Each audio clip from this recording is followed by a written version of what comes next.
Hi everyone. अक्सर हम MS word पे काम करते समय हमारा डेटा कुछ इस तरह का होता है जिसे हम टेबल फॉर्म में रिप्रेजेंट करना चाहते हैं। तो आज के सेशन में हम एमएस वर्ड के इस बहुत इंपॉर्टेंट टूल टेबल्स पे काम करेंगे। तो सबसे पहले देखते हैं कि अगर आपको आपके डॉक्यूमेंट में एक टेबल इंसर्ट करना है तो आप कैसे कर सकते हैं। इसके लिए आपको होम टैब के साइड में एक इंसर्ट टैब है, इस टैब का यूज करना होगा। जैसे ही आप इंसर्ट टैब पे क्लिक करते हैं वहां पे आप देखेंगे एक टेबल ऑप्शन को, जो इंसर्ट रिबन के ऑप्शंस में जितने ऑप्शंस हैं उसमें एक टेबल ऑप्शन भी अवेलेबल है। तो आप इस टेबल ऑप्शन पे क्लिक करेंगे। जैसे आप क्लिक करते हैं आपको एक ड्रॉप डाउन मिलेगा। उस ड्रॉप डाउन में आप सिलेक्ट कर सकते हैं अपने डेटा के हिसाब से, अपने डॉक्यूमेंट के हिसाब से कि आपको कितने कॉलम्स और कितने रोज की जरूरत है। उतने कॉलम्स और उतने रोज सिलेक्ट करके आप ओके कर दीजिए। जितने भी कॉलम्स आपने सिलेक्ट किए हैं, रोज आपने सिलेक्ट किए हैं, उन सबको यूज करके एक टेबल आपके डॉक्यूमेंट में इंसर्ट हो जाएगा। बाय चांस अगर आपने नंबर ऑफ रोज कम स्पेसिफाई कर दिया है तो भी there is nothing to worry, because अगर आपने 5 रो तक किया है, अगर आपको लगता है कि आगे और रोज इंसर्ट करना है तो जो आपका लास्ट रो है उसके लास्ट कॉलम में आप कर्सर ले जाके you can simply press tab की और आप देखेंगे कि एक नया रो इंसर्ट हो गया। इस तरह से जब भी आप टेबल के लास्ट कॉलम में टैब की प्रेस करते हैं तो हर बार एक नया रो ऐड होता जाता है। Now let's C Autofit behaviour. आप जो भी टेबल इंसर्ट करते हैं वो आपके डॉक्यूमेंट के साइज के हिसाब से टेबल इंसर्ट हो जाता है। कभी कभी हम ये सोचते हैं कि पूरा टेबल डॉक्यूमेंट के विड्थ के हिसाब से ना होकर बल्कि उसके कंटेंट के हिसाब से हो, या फिर आप खुद स्पेसिफाई करना चाहते हैं कि मेरे टेबल के जो कॉलम्स हैं उसका हर कॉलम का एक फिक्स्ड विड्थ होना चाहिए, या फिर आप चाहते हैं कि कॉलम्स के कंटेंट के हिसाब से आपका विड्थ स्पेसिफाई हो जाए, या फिर आप चाहते हैं कि कंटेंट चाहे कितना भी हो लेकिन हमारा पेज का जो विड्थ है उसके हिसाब से आपका टेबल पूरा ऑटो फिट हो जाए।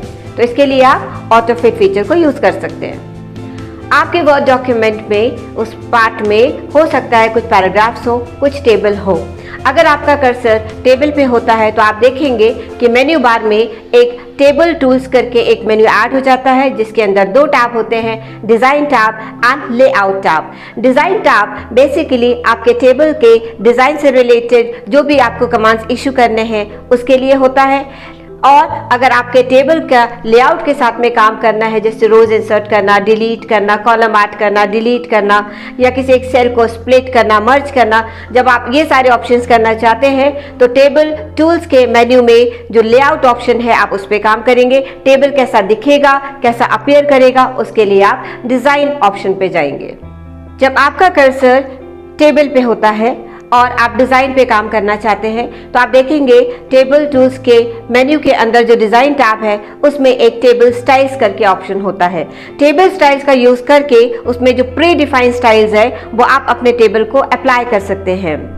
कभी कभी ये होता है कि जो हमने प्री डिफाइंड स्टाइल अप्लाई तो कर दिया लेकिन अगर हमें उसमें भी चेंजेस चाहिए, उसके भी फॉर्मेटिंग आपको चेंज करनी है तो आप उसके लिए टेबल स्टाइल ऑप्शंस के यूज़ करके आप उसको अगेन फॉर्मेट कर सकते हैं। जैसे अगर आपको फर्स्ट रो फॉर्मेटिंग नहीं चाहिए, या जो बॉटम रो में फॉर्मेटिंग आ रही वो नहीं चाहिए, या जो फर्स्ट कॉलम में फॉर्मेटिंग अप्लाइड है वो आपको नहीं चाहिए, ये चाहिए, तो आप उन ऑप्शंस को चेक या अनचेक करके अपने टेबल में जो प्री डिफाइंड स्टाइल अप्लाई किया है इवन उसको भी चेंज करके as per your requirement you can format your table.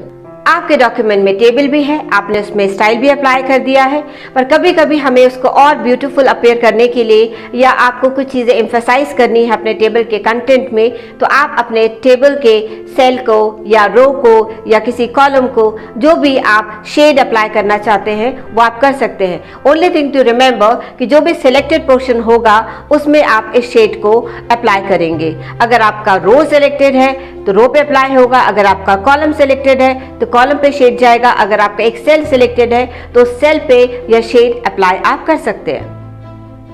Now let's see to work on the borders of the table. कभी कभी हमें ऐसा लगता है कि हमने टेबल को जो भी बॉर्डर दिया हुआ है आप उसका लाइन का स्टाइल चेंज करना चाहते हैं, या जो लाइन आ रही है बॉर्डर की उसकी विड्थ को इंक्रीज या डिक्रीज करना चाहते हैं, and many times you may need to colour the border lines. ये सारी चीज़ें करने के लिए आप देखेंगे कि डिज़ाइन मेन्यू के अंदर एक बॉर्डर्स ऑप्शन है। यहाँ पे आप पूरे के पूरे टेबल पे या सिलेक्टेड एरिया में जो भी आपको बॉर्डर स्टाइल मीन्स लाइन की कलर, लाइन का width and type of line, you want dash line, you want solid lines या क्या कलर रखना है आपको, ये सारे ऑप्शन सेलेक्ट करके आप अपने सिलेक्टेड पोर्शन ऑफ टेबल को ये बॉर्डर अप्लाई कर सकते हैं। कभी कभी अगर आपको लगता है कि सिलेक्टेड एरिया में नहीं बल्कि किसी पर्टिकुलर बॉर्डर को ही करना है, उसके लिए बॉर्डर पेंटर एक ऑप्शन है जिसको क्लिक करके आप इस बॉर्डर पेंटर की मदद से किसी पर्टिकुलर बॉर्डर को आप ये स्टाइल अप्लाई कर सकते हैं। I hope you enjoyed today's session which was based on tables in Microsoft Word, and I am very confident now you'll be able to use tables in your Word document.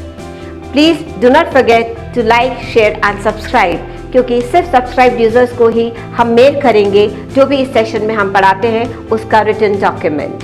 So stay tuned, keep enjoying, thank you for watching.